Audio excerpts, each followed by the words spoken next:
My name is Wilson Withiam. I'm a research analyst at Messari. I spend most of my time studying, researching, analyzing base layer platforms like Ethereum and DFINITY's internet computer.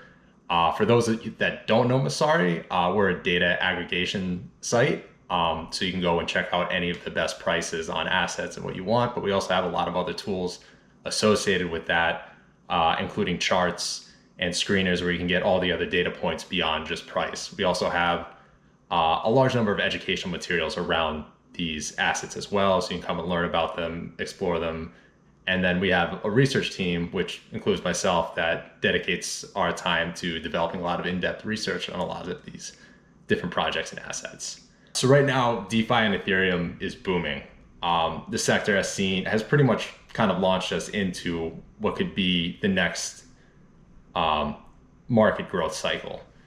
And what I want to talk about is that with this tremendous amount of activity that's happening, while invigorating, can potentially come at some costs. And in this case, the cost can be gas costs or transaction fees. So anyone that has tried to use Ethereum recently, trying to submit a transaction may not be the most financially feasible thing to do.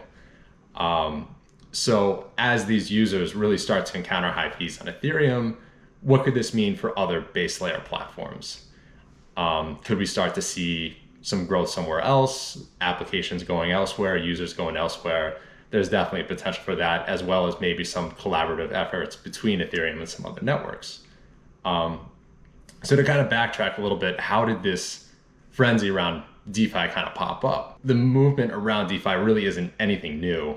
There's been development in the space for years, and the motivation behind it kind of underpins the whole ethos behind the crypto industry.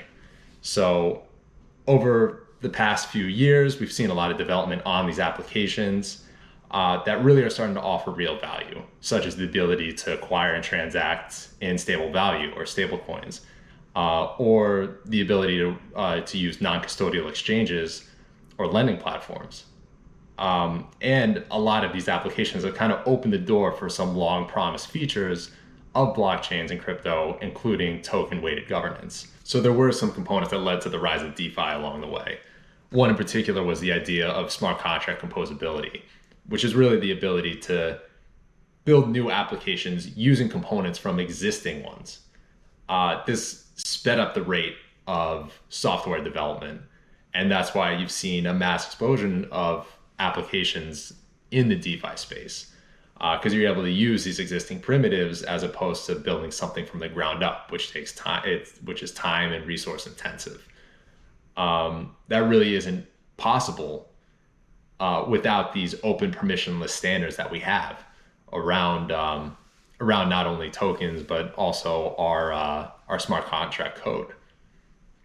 The other one was liquidity mining, which is really just an incentive form to bring users onto your platform.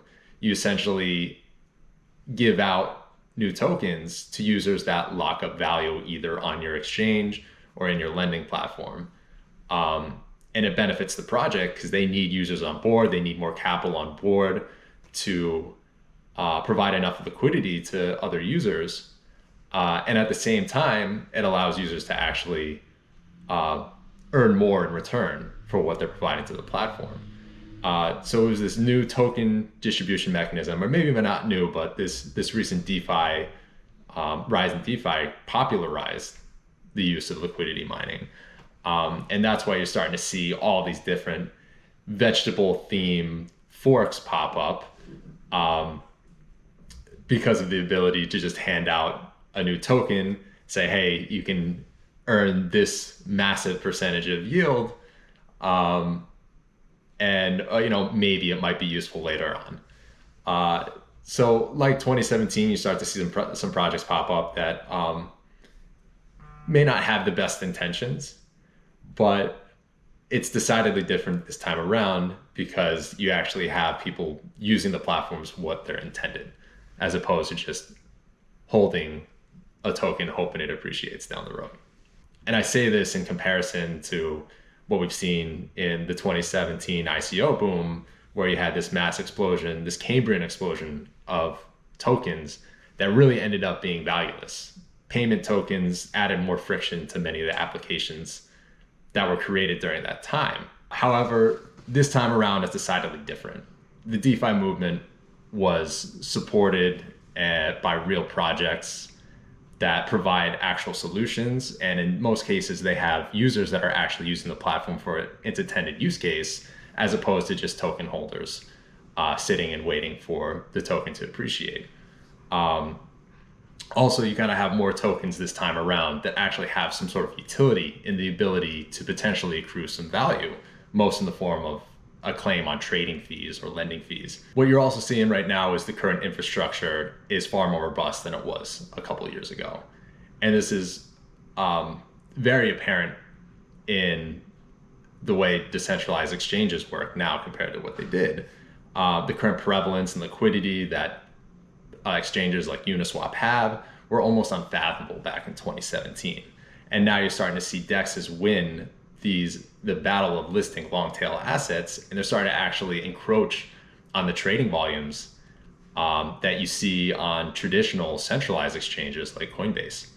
In addition to this growth in infrastructure, you're also starting to see an infiltration of stablecoins, which has enabled users to limit their exposure to volatility.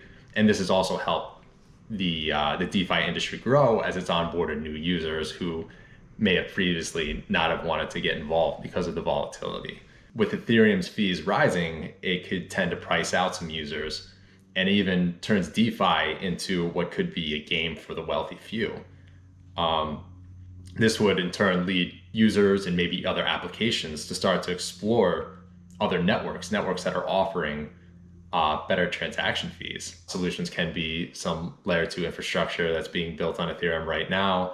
The alternative is looking at other blockchain networks with their own DeFi ecosystems building up. And many of these networks, either because they're new or they have a different fee structure, may offer lower fees in general, and in turn can make a more profitable opportunity for some users. And in an industry starved for yield, many of these users will be more than happy to migrate over to another platform given a sufficient level of options and an easy onboarding. Alternative networks, including DFINITY's internet computer, stand to benefit from activity leaking out of Ethereum. But it's worth noting that you'll see the exodus of users and applications will end up pitting some of these greener platforms against each other. There are some key components to attracting and keeping users and developers. And some of these include robust tooling and composability standards, as we covered earlier, which led to some of the growth of DeFi on Ethereum. The rest and how like keeping users from there will particularly depend on what applications are built and the ease of onboarding new users onto the platform. However, there's an often overlooked aspect of what could be this smart contract or base layer platform race. We often overlook the cross-chain synergies that could pop up along the way. It's very possible that the platform wars are not a zero-sum game. In some ways, platforms that offer differentiated services or technological components can complement existing networks. For instance, Ethereum-based DeFi applications can host their front ends on the internet computer as opposed to AWS. And I know this is something that has been top of mind from the DFINITY team, as illustrated in some of Dominic Williams' recent blog posts. When the market gets hot, new opportunity arrives, and this attracts new users, new developers, community members that are really going to help grow the crypto industry from here. And that's really the goal. We want to grow the entire industry, and it's going to require an influx of new people in every one of these market cycles. So that's what these cycles really do.